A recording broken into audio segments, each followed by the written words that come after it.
probably already know that the best form of marketing for your training gym is sharing content that's educational, entertaining, and encouraging, and builds trust with your audience. But as a training gym owner, you're busy. You're wearing a lot of hats. How on earth can you create value-building content on the regular? Well, the good news is, in this video, I'm gonna show you a simple system that's gonna turn you into a content machine. My name is Mark Fisher from businessforunicorns.com. Today, I'm gonna show you exactly what to do. Step one, you wanna choose your medium or mediums. Are you gonna do Instagram posts, Instagram reels, emails, videos? Are you gonna send out a flock of owls that have handwritten parchment papers with value-building content written in calligraphy? Okay, so you probably don't want to do that one. For most of you, you're gonna want to focus mostly on email marketing to your contact database and some organic social media presence, likely on some combination of Facebook and/or Instagram and/or TikTok. When you're deciding what to do, there's really two components. First, you want to understand where is your avatar. So for instance, if you have an older avatar, Facebook might be a better place. On the other hand, if you have a younger avatar, you might be better off going to a place like Instagram or maybe even TikTok. Second, you want to consider what you like and what you're skilled at. So for instance, if you absolutely hate writing, well, I do think you need some sort of ongoing email marketing, but writing long-form email content might not be the move. Conversely, if you love writing and you just can't stand to get behind the camera and be on video, we want to consider that when we're deciding which medium or mediums you're going to use to share your content. Step two, you want to decide on your frequency. How often are you going to be sharing content? So long as the content is good, for the most part, the more the merrier. It's very difficult to overdo content if, and this is a big if, the content you're creating and sharing is actually valuable and helpful. However, let's assume, hypothetically speaking, that you are a content genius. Time is still going to be a constraint. So one of the things you need to be honest about is how much time do you have to create content? Because the last thing you want to do is commit to an overly ambitious posting or emailing schedule and then find a few months in or even a few weeks in, you totally fall off. That's a real great way to break trust with your audience. So it's much better to be a little bit less ambitious and pick a frequency that you know for sure that you can nail given the constraints of time.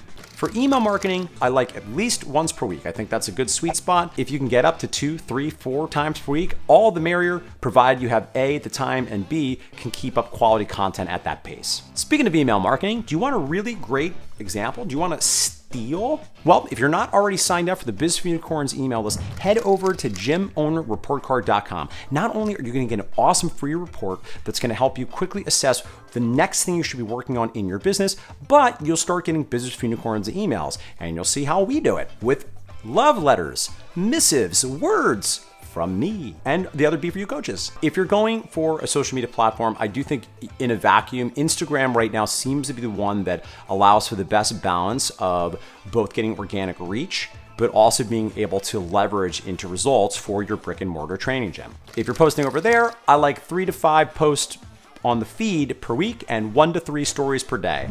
Step 3, I want you to actually write down a list of all the problems and all the frequently asked questions that could come up for your prospects and your dream clients. You can also consider asking your current clients for ideas and use that to flesh out the list. And then over time, you're gonna curate this, which means that now when you go down to create content, you'll never just be staring at an empty page. You'll have a list of possible content ideas that you can work with. Because step 4 is you then want to create content that solves those problems and answers those questions. Now, here's the thing.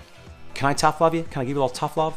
A little loving, gentle chicken wing? You gotta go do stuff. This is where you have to do stuff. For a lot of people, you'll run into some issues here because you're gonna run into maybe imposter syndrome, maybe you're gonna be a perfectionist. The key thing here is you have to take action, because if you've never created content before, I'm gonna real talk you might not be great at it when you start. That makes sense. You've never done it, but the only way to get good is to do stuff. And if you're having mental struggles, maybe go ahead, check out one of my very first videos on this YouTube channel, In Praise of Sucking. You'll note, well, it was one of my very first videos, so I don't think it's quite as polished as we are now.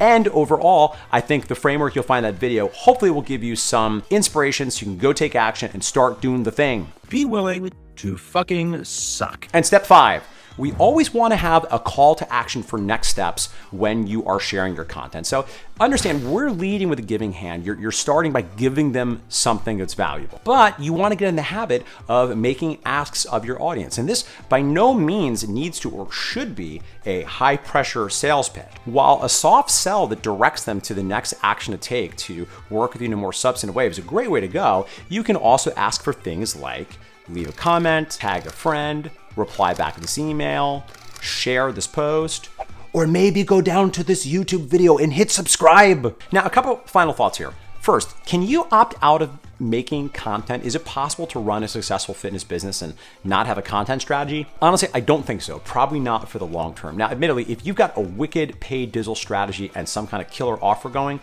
I guess for a time you could, but understand content is so important because building that likability, building that trust with your audience really fertilizes the ground. So once people are in your audience, either they've subscribed your email or maybe they're following you on social media, but they haven't taken any action to learn more from you, you want to keep fertilizing that relationship. So outside of referral marketing, content marketing really is the best way to really soften up and warm up your leads, which means once they're coming to you, they're more qualified and feeling more reassured in making a meaningful commitment to working with you. P.S. Referral strategies do matter. So if you haven't checked out my video on 5 referral strategies that actually work, highly recommend give that one a looky-loo. Now, speaking of offers, another point I want to make is we do need to make good offers. For most training gyms, there needs to be some obvious first step that gives them an obvious way to get started and a good, high-value, compelling reason to take action now. And usually this is going to be either, if not a free offer, something that's a relatively lower barrier so they can really try to work with you in some manner before they make an ongoing commitment. So it wants to be high value and wants to either be time or quantity limited. All right, friends, this is today's video. I want to give you one final pep talk and reiterate one comment I made earlier in this video, which is you must be willing to not be good for a while, right? If it's worth doing, it's worth doing well. And if it's worth doing well, it's worth pressing into your discomfort and getting better over time. Remember, if you are in this industry, and I know you are, to help people, getting good at sharing information without having to work with people one-on-one is an amazing way of leveraging your skill set, of getting resources out there with absolutely no barrier, which means you're gonna help a lot of people that might never even be able to work with you. And I don't know about you, but I bet that feels pretty good. All right, pals, this is Mark Fisher from businessforunicorns.com. Thank you as always. I will see you for a future video where I will share with you more actionable tips, psychological frameworks, and philosophy.